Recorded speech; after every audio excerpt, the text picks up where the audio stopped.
आपने अपना बना लिया है, अपने क्या कहने, ओ प्रभु क्या कहने। दिल में फूलों सा सजा लिया है, अपने क्या कहने, ओ प्रभु क्या कहने। आपने अपना बना लिया है, अपने क्या कहने, ओ प्रभु क्या कहने। दिल में फूलों सा सजा लिया है, अपने क्या कहने, ओ प्रभु क्या कहने।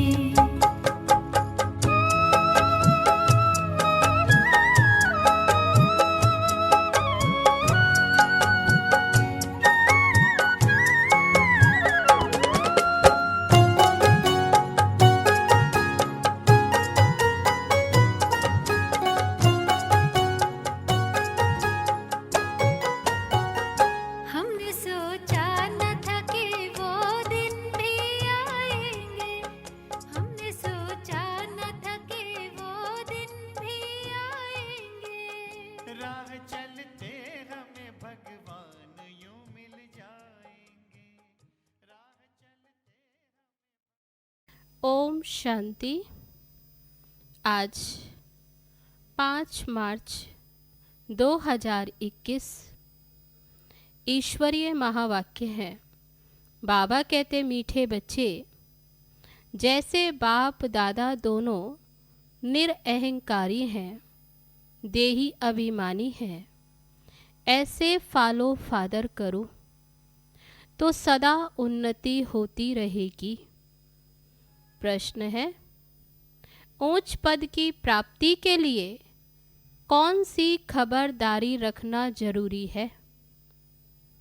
उत्तर है, ऊंच पद पाना है तो खबरदारी रखो कि मनसा से भी किसी को मेरे द्वारा दुख ना हो, किसी भी परिस्थिति में क्रोध ना आए, बाप का बनकर बाप के कार्य में, इस रुद्र यज्ञ में विघ्न रूप ना बने। अगर कोई मुख से बाबा बाबा कहे और चलन रॉयल ना हो तो ऊंच पद नहीं मिल सकता।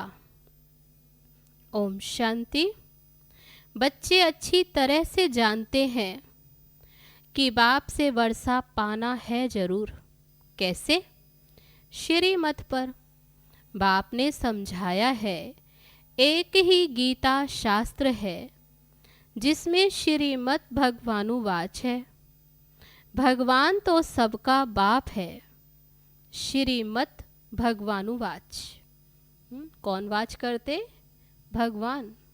तो जरूर भगवान ने आकर श्रेष्ठ बनाया होगा, तब तो उसकी इतनी महिमा है। श्रीमत भागवत गीता अर्थात श्रीमत भगवानुवाच। भगवान तो जरूर ऊंच ते ऊंच ठहरा। श्रीमत भी उसकी एक शास्त्र में गाई हुई है, और कोई शास्त्र में श्रीमत भगवानुवाच नहीं है। श्रीमत किसकी होनी चाहिए?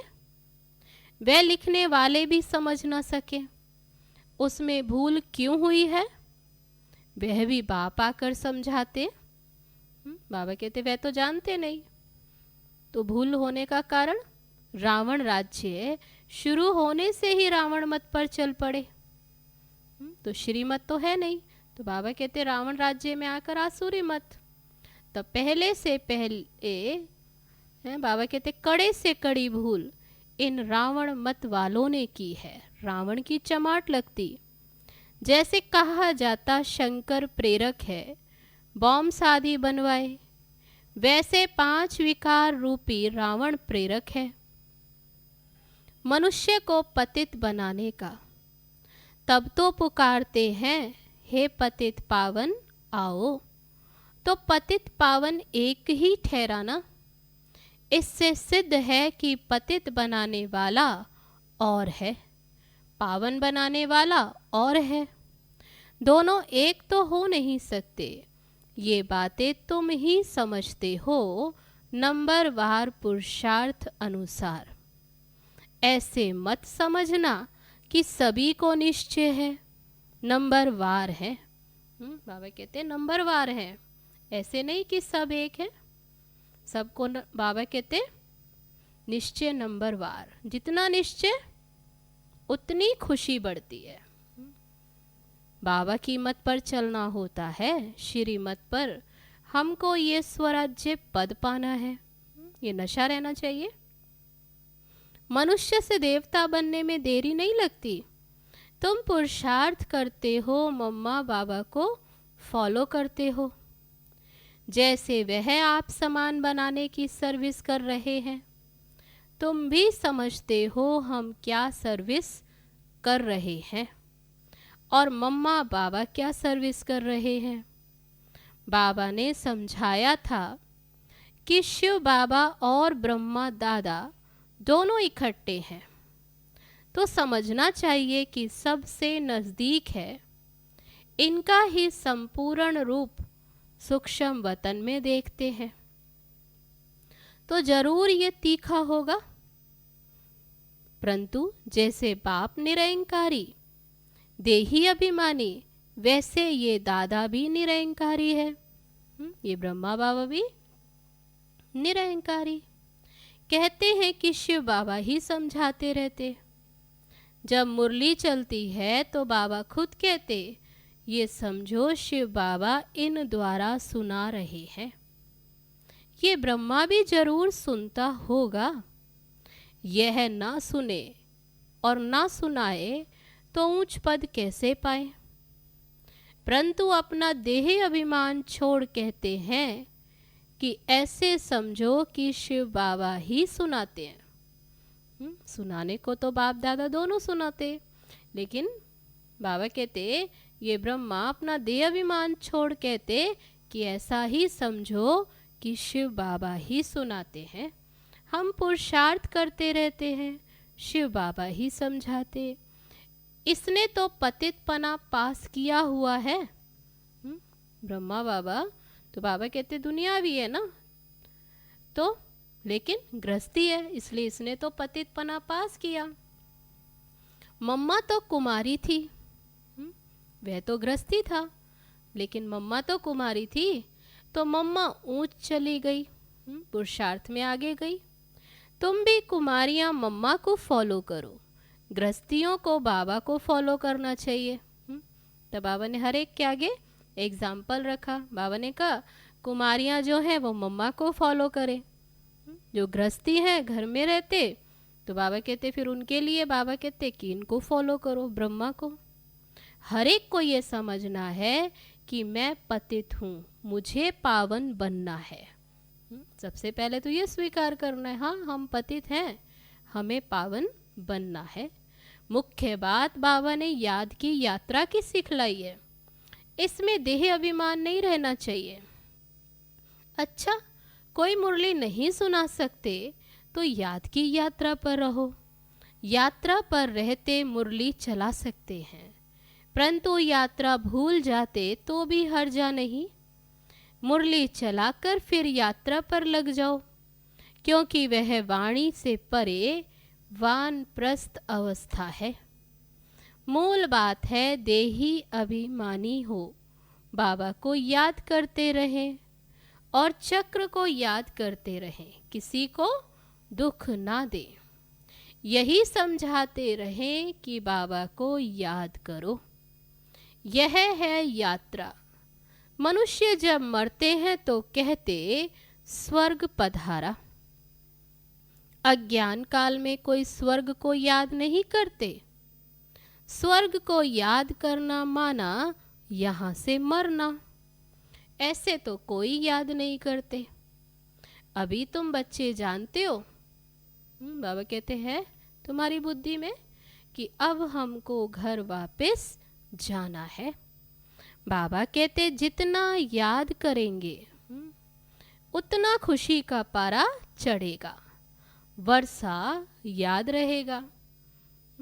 जितना बाबा को याद करेंगे, बाबा कहते उतना खुशी का पारा चढ़ेगा, उतना फिर वर्षा भी याद आएगा। जितना बाबा को याद करेंगे उतना हर्षित भी रहेंगे। बाबा को याद ना करने से मूंझते हैं। याद में कितने फायदे, तो बाबा कहते याद ना करने से मूंझते, गुटखा खाते, तुम इतना समय याद नहीं कर सकते। बाबा ने आशिक माशूक का मिसाल बताया है। तो बाबा कहते देखो, जैसे आशिक माशूक कोई मेहनत थोड़ी पड़ती है याद में, कहते इतना समय याद नहीं कर सकते। बाबा कहते फिर मिसाल दिया बाबा ने, आशिक माशूक मिसाल याद करो। जैसे वे भल धंधा करते, वे भल चरखा चलाती रहती, तो भी उसके सामने माशूक आकर खड़ा हो जाता। कर्म कोई भी करते, लेकिन उनकी बुद्धि में वे माशूक रहता है। आशिक माशूक को याद करते, माशूक फिर आशिक को याद करते। यहाँ तो सिर्फ तुमको एक बाप को ही याद करना है, बाबा को तो तुमको याद नहीं करना। बाबा को याद करने की दरकार है तुम्हें। बाबा कहते तुम्हें पावन बनना है, इसलिए तुम मुझे याद करते हो। बाप तो सबका माशूक है। तुम बच्चे लिखते हो बाबा आप हमको याद करते हो। अरे जो सबका माशूक है वह फिर आशिकों को याद कैसे कर सकेंगे? हो नहीं सकता। वह तो है ही एक माशूक, आशिक बन रही। बाबा कहते वह तो माशूक है, वह तो आशिक नहीं बनता। तुमको ही याद करना है, तुम हर एक को आशिक बनना है उस एक माशूक का। अगर वह भी आशिक बने तो कितनों को याद करे? तो बाबा कहते ये तो हो नहीं सकता। कहते हैं मेरे ऊपर पापों का बोझ थोड़े ही है। शिव बाबा कहते, माशूक कहते कि मेरे ऊपर थोड़े पापों का बोझ है जो किसको याद करूं, तुम्हारे ऊपर बोझा है। बाबा को याद नहीं करेंगे तो पापों का बोझा नहीं उतरेगा। बाकी मुझे क्यों किसको याद करना पड़े? याद करना है तुम आत्माओं को। जितना याद करेंगे उतना पुण्य आत्मा बनेंगे, पाप कटते जाएंगे। बड़ी मंजिल है। देही अभिमानी बनने में ही मेहनत है। ये नॉलेज सारी तुमको मिल रही है। तुम त्रिकालदर्शी बने हो। नंबरवार पुरुषार्थ अनुसार सारा चक्र तुम्हारी बुद्धि में रहना चाहिए। बाप समझाते हैं तुम लाइट हाउस हो ना, हर एक को रास्ता बताने वाले हो। शांति धाम और सुख धाम का कहाँ का रास्ता बताते? शांति धाम अपने घर और सुख धाम का। ये सब नई बातें तुम सुनते हो, जानते हो बरोबर हम आत्माएं शांति धाम के रहवासी हैं। यहाँ पार्ट बजाने आते, हम एक्टर हैं। यही चिंतन बुद्धि में चलता रहे तो मस्ती चढ़ जाए। बाबा ने समझाया है आदि से लेकर अंत तक तुम्हारा पार्ट है। अभी कर्मातीत अवस्था में जरूर जाना है, फिर गोल्डन एज में आना है। इस धुन में रहते अपना कल्याण करना है, सिर्फ पंडित नहीं बनना। बाबा कहते ऐसे नहीं सिर्फ कहते रहें, सुनाते रहें, दूसरों को सिखलाते रहेंगे, खुद उस अवस्था में नहीं रहेंगे तो असर पड़ेगा नहीं। इसलिए बाबा कहते पंडित नहीं बनना, अपना भी पुरुषार्थ करना है। बाबा भी बताते हैं कि हम भी याद करने की कोशिश करता हूँ। कभी माया का तूफान ऐसा आता जो बुद्धि का योग तोड़ देते। बहुत बच्चे फिर चार्ट भेज देते हैं। वंडर खाता हूँ ये तो हमसे भी तीखे जाते। शायद वेग आता है तो चार्ट लिखने में लग जाते, परंतु ऐसी अगर तीखी दौड़ी पहने तो नंबर 1 में चले जाए। कैसे? तीखी दौड़ी पहन, परंतु नहीं, वह सिर्फ चार्ट लिखने तक है। ऐसे नहीं लिखते कि बाबा इतनों को हमने आप समान बनाया, और वह भी लिखें बाबा हमको इसने ये रास्ता बताया। दोनों तरफ से बाबा को लिख कर भेजें, जिसने समझाया और जिसने समझा, तो दोनों ही बाबा को पत्र लिखें, चार्ट लिखें। ऐसा समाचार नहीं आता। तो बाबा क्या समझेंगे? सिर्फ चार्ट भेजने से काम नहीं चलता, आप सामान भी बनाना है, रूप और बसंत दोनों बनना है, नहीं तो बाप समान नहीं ठहरे। रूप भी बसंत भी एक्यूरेट बनना है, इसमें ही मेहनत है। देह अभिमान मार डालता है। रावण ने देही अभिमानी, बाबा कहते हैं ये देह अभिमान जिसने मार डाला, क्योंकि रावण ने देह अभिमानी बनाया। अभी फिर तुम्हें देही अभिमानी बनना है, देह भान से देही अभिमानी। फिर आधा कल्प के बाद फिर रावण देह अभिमानी बनाता, तो ये चक्र चलता ही रहता।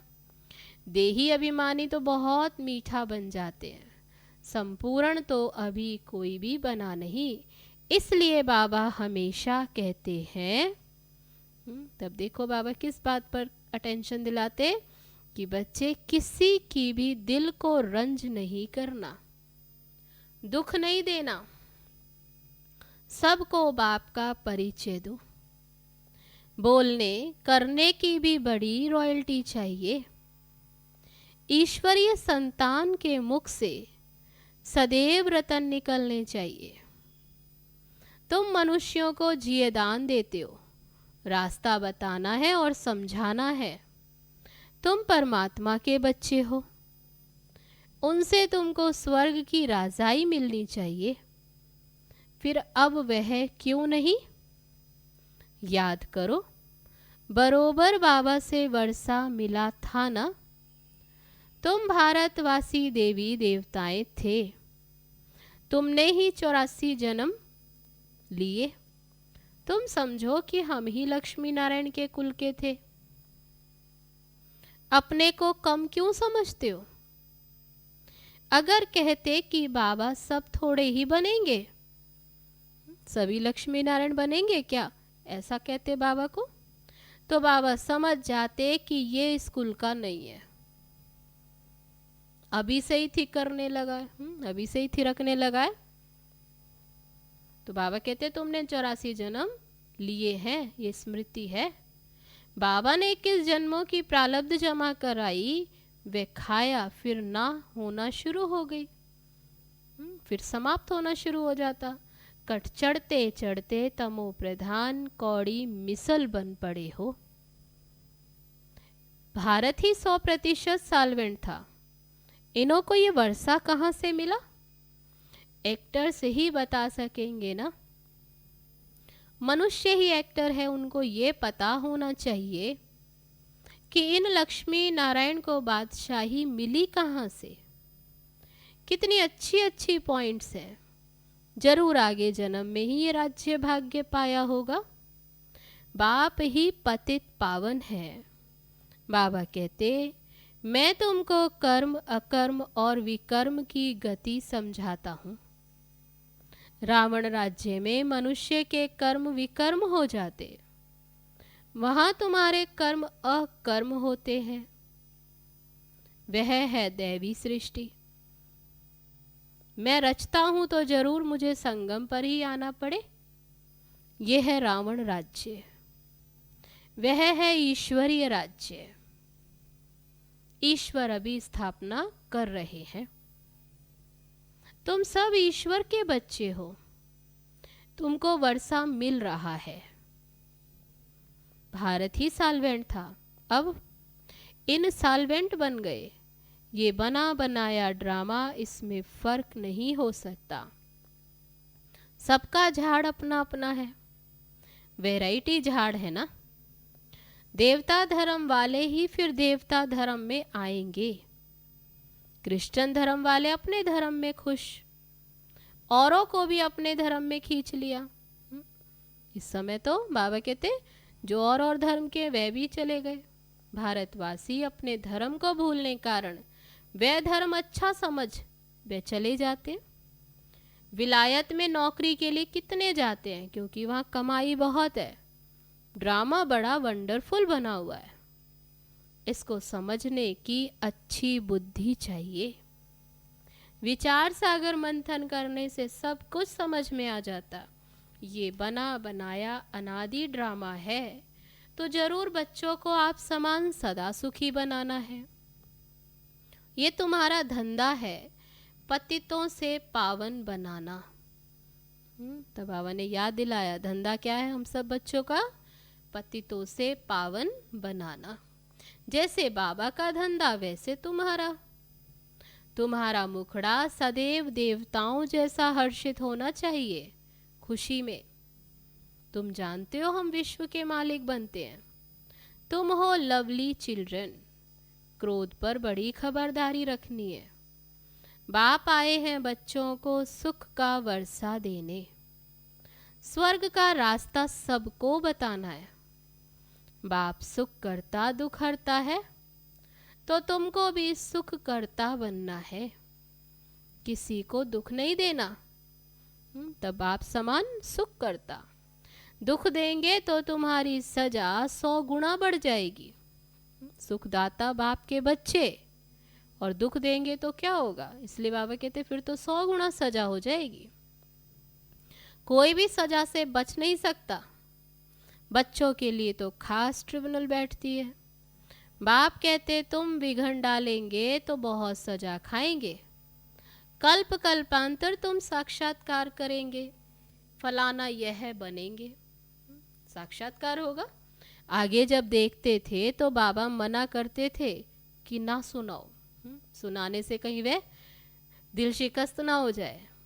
इसलिए बाबा कहते कि सुनाते नहीं थे, और किसी का अच्छा देखा और सुनाया तो बाबा कहते वह भी फिर क्या होता है, सुन करके ज़्यादा खुश हो जाते तो ढीले हो जाते पुरुषार्थ में। इसलिए बाबा कहते थे कि देखते भी हैं तो सुनाना नहीं, अंत में तो एक्यूरेट मालूम पड़ता जाएगा। आगे चलकर जोर से साक्षात्कार होंगे, वृद्धि तो होती जाएगी, आबू तक क्यों लग जाएगी। बाबा से कोई भी मिल नहीं सकेंगे। कहेंगे अहो प्रभु तेरी लीला, यह भी गाया हुआ है ना। विद्वान पंडित आदि भी पीछे आएंगे, ये भी अंत में आएंगे। उन्हों के सिंहासन भी हिलेंगे। तुम बच्चे तो बहुत खुशी में रहेंगे। अच्छा, मीठे मीठे सिकी लदे बच्चों प्रति माता पिता बाप दादा का याद प्यार। ऐसी याद प्यार एक ही बार मिलती है। कब? इस पुरुषोत्तम संगम युग पर। इसलिए बाबा कहते जितना तुम याद करते हो उतना तुम प्यार करते। जितना याद करते उतना ही तुम बाबा से प्यार पाते हो। विकर्म विनाश होते और धारणा भी होती। तो बच्चों को खुशी का पारा चढ़ा रहना चाहिए। जो भी आए उनको ये रास्ता बताएं। बेहद का वर्षा बेहद के बाप से पाना है। कम बात है क्या? कितनी ऊंची प्रारब्ध। तो बाबा कहते कम बात है क्या? ऐसा पुरुषार्थ करना चाहिए। अच्छा, मीठे मीठे सिकी लदे रूहानी बच्चों प्रति रूहानी बाप दादा का याद प्यार और गुड मॉर्निंग। रूहानी बाप की रूहानी बच्चों को नमस्ते। हम रूहानी बच्चों की रूहानी बाप दादा को नमस्ते नमस्ते। ओम शांति। अब है धारणा के लिए मुख्य सार। पहली पॉइंट, बोलने चलने में बहुत रॉयल बनना है। मुख से सदैव रतन निकालने हैं। आप समान बनाने की अच्छी सेवा करनी है। किसी के दिल को रंज नहीं करना। दूसरी पॉइंट, क्रोध पर बड़ी खबरदारी रखनी है। मुखड़ा सदैव देवताओं जैसा हर्षित रखना है। स्वयं को ज्ञान योग बल से देवता बनाना है। अब है आज का वरदान। सदा पश्चाताप से परे प्राप्ति स्वरूप स्थिति का अनुभव करने वाले सद्बुद्धिवान भव। जो बच्चे बाप को अपने जीवन की नैया देकर मैंपन को मिटा देते हैं, श्रीमत में मनमत मिक्स नहीं करते, वे सदा पश्चाताप से परे प्राप्ति स्वरूप स्थिति का अनुभव करते हैं। उन्हें ही सद्बुद्धिवान कहा जाता। ऐसे सद्बुद्धि वाले तूफानों को तोहफा समझ, स्वभाव संस्कार की टक्कर को आगे बढ़ने का आधार समझ, सदा बाप को साथी बनाते हुए साक्षी हो हर पार्ट देखते, सदा हर्षित होकर चलते हैं। अब है आज का स्लोगन। जो सुखदाता बाप के सुखदाई बच्चे हैं, उनके पास दुख की लहर आ नहीं सकती। अच्छा, ओम शांति।